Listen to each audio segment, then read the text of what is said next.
Liberation for Latin America. What role should the Church play? In the interview, Nicaraguan priest and liberation theologian Ernesto Cardenal.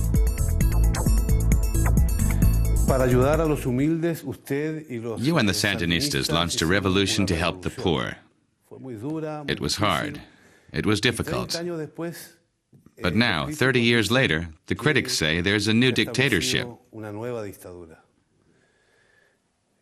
do you say about that?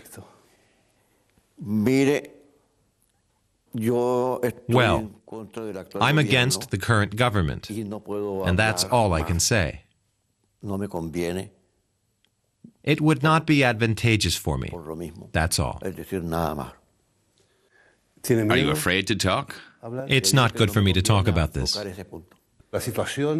Can the situation in Nicaragua be compared with the situation in other South American countries, like Cuba, for example? No, it's very different. We had a revolution here, and we lost it. In my memoirs, I have a chapter entitled The Lost Revolution.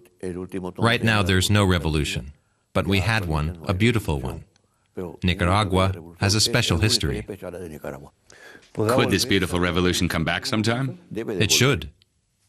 And what must be done to bring this about? Well, have a revolution. But it won't come from me.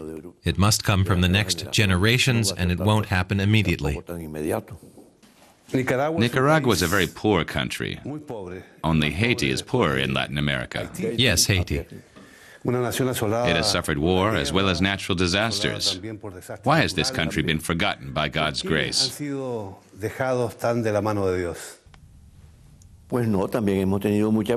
No, we've also had some blessings. We've been forgotten mainly by mankind's grace. Our situation isn't just the result of natural disasters. You can cope with natural disasters if you have resources and human solidarity. It depends on how society is organized. How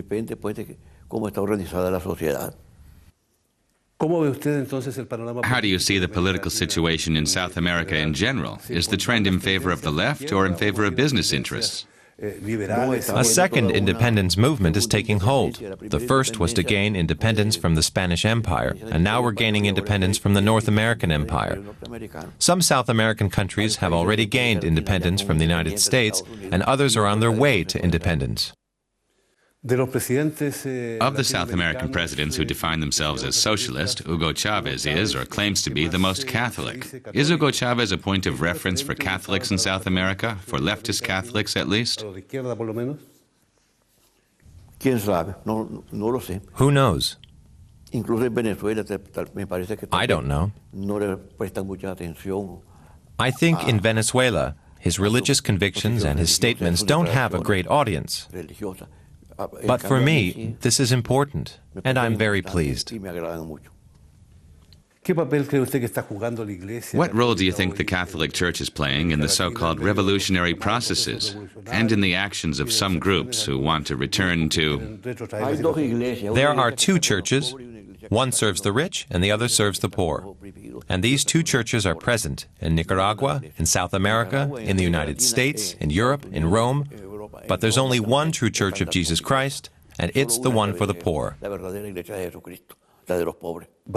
We could say that this situation has existed for a long time in the Church, since the years of... Since the times of the Emperor Constantine. And in this context, is liberation theology still valid?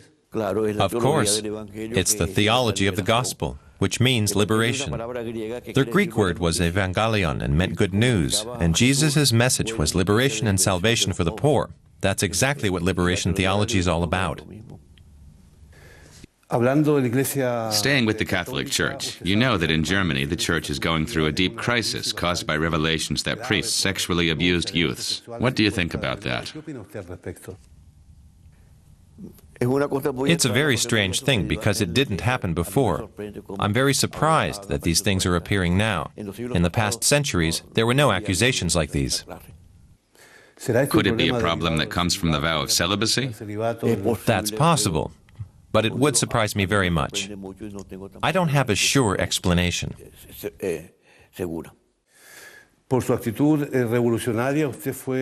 You were publicly scolded by Pope John Paul II for your revolutionary ideas.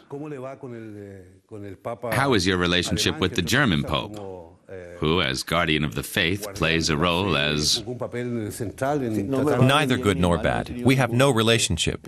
I've never had any contact with him. What's your impression of the work he's doing? Very bad. Why? He's continuing the work of the previous pope, who he served as main advisor. He's the same kind of pope as the one before, or possibly even worse. As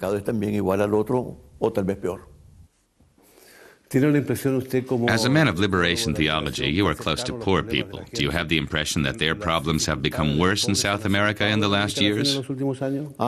Yes, of course. Fidel Castro once said that the conditions they revolted against still existed and are even worse. And it's the same with liberation theology. When the Pope came to Nicaragua, and he came twice, on his second visit, the journalists on the plane asked him about the liberation theology, and he answered that it was no longer a threat because communism had died. But Brazilian Bishop Pedro Casaldaliga responded that as long as people are poor, there will be liberation theology. You've been proposed for the Nobel Prize for Literature. What do you think about that? Many people are proposed, but it's not important to me. The prize doesn't interest me because it would take away my peace. I prefer to be not so well known. And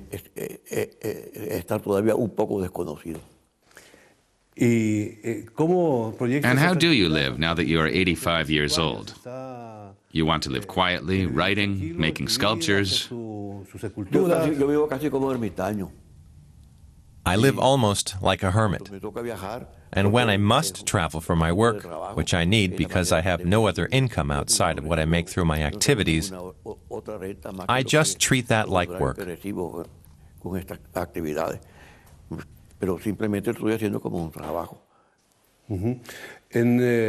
we are in Europe, and Europe has certain policies regarding South America. How do you think these policies are different from those of the United States?